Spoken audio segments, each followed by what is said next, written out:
Market میں جا کر پوچھیں گے یار کون سی نئی لائن ہے ذرا بتا تو صحیح، ٹریڈنگ کرنے کا، تجارت کرنے کا، بزنس کرنے کا، یار پیسہ کمانا ہے، میرے کو پیسہ کمانا ہے، گھر چلانا ہے، گھر چلانا ہے. ارے بھائی خدا کے بندو، آپ بزنس کا پوچھنے کے لیے گئے، یہ تو پوچھو کہ یہ بزنس کرنا جائز بھی ہے کہ ناجائز ہے. اس کی ڈیلنگ کے اندر کوئی غیر شرعی چیز تو نہیں ہے.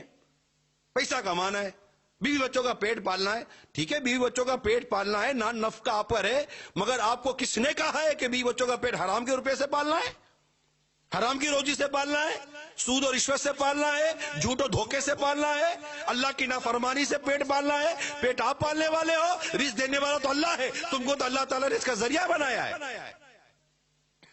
تمہیں کس نے کہہ دیا کہ حرام مال سے بیوی بچوں کا پیٹ پالنے کی آپ کو اجازت مل گئی ہے؟ نا، حرام روزی کمانے کی ممانعت ہے، منع ہے، حرام حرام ہے. شادی سے پہلے کے حقوق کیا ہیں، اولاد کے حقوق کیا ہیں، کبھی پڑھا کبھی سیکھا؟ آپ کو خوشخبری تو مل گئی شادی کے بعد کہ بیٹا ہونے والا ہے، بچہ ہونے والا ہے، میں باپ بننے والا ہوں، میں ماں بننے والی ہوں. ابھی کتاب کھول کے پڑھا کہ بچہ جب پیدا ہوگا تو میرے حقوق کیا ہیں، اس کی پرورش کیسے کرنی ہے؟ نہیں، پتہ چلا کہ کچھ خوشخبری ہے، فوراً خیال آیا کون سی اسکول میں داخل کرائیں گے، کون سی اسپتال میں نام لکھوائیں گے. ارے بھائی یہ ساری باتیں بات کی ہے، پہلے یہ تو سیکھو کہ اللہ تعالیٰ نے بیٹی دی تو کیا کرنا ہے، بیٹا دیا تو کیا کرنا ہے، اس کے شرعی احکام کیا ہیں. کچھ نہیں سیکھنا. علم دین کا جیسے کہ ایسا لگتا ہے جیسے کہ شعور ہی نہیں ہے.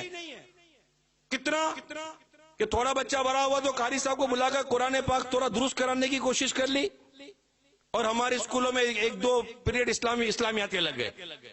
اب وہ کیسے لگے، کیا لگے، کیا سیکھا کیا نہیں سیکھا؟ بھائی انہوں نے اسلام پڑھا، اسلام سیکھا ہے.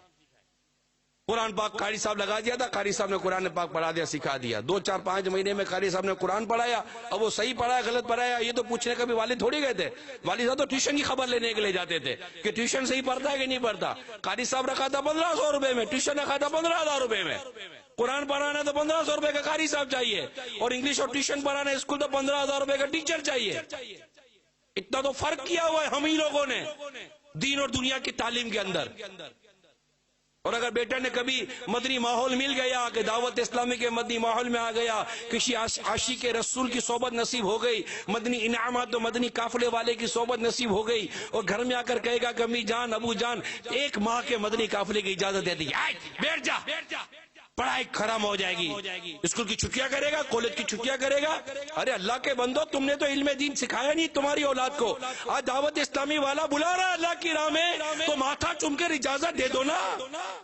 کیا غوث پاک کی والدہ نے غوث پاک کو نہیں بھیج دیا بغداد کہ جا بیٹا قیامت کے روز ملیں گے؟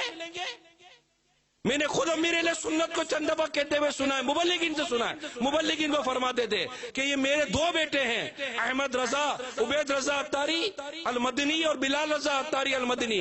آپ فرماتے ہیں دونوں کو لے جاؤ دعوت اسلامی کے مدنی کاموں کے لیے. میں اس بات پر راضی ہوں کہ یہ جائیں مدنی کام کریں، میں قیامت کے روز میرے بیٹوں سے ملاقات کروں گا.